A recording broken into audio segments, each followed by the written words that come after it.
Here is the spring tool dip spin. Now come over here, take a look inside the control panel.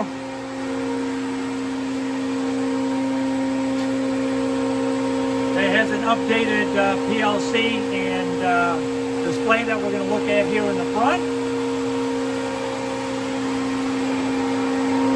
And this is the auto screen, and we have it set for auto mode.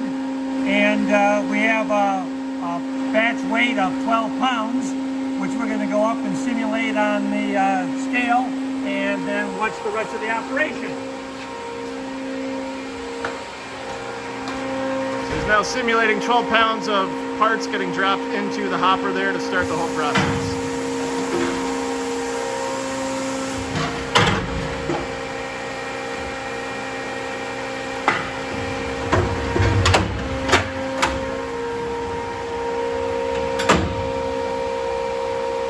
Paint bucket would then be brought up to cover the basket as it spins.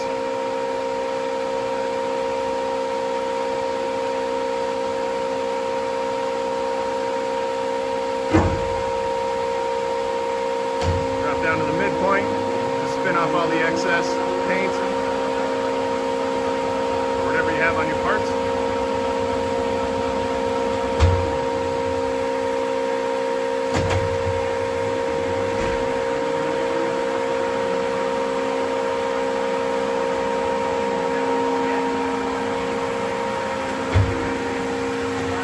Back to home.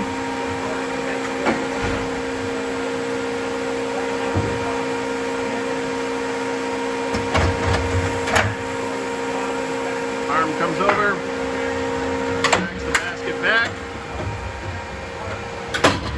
and it unloads. Closes back up.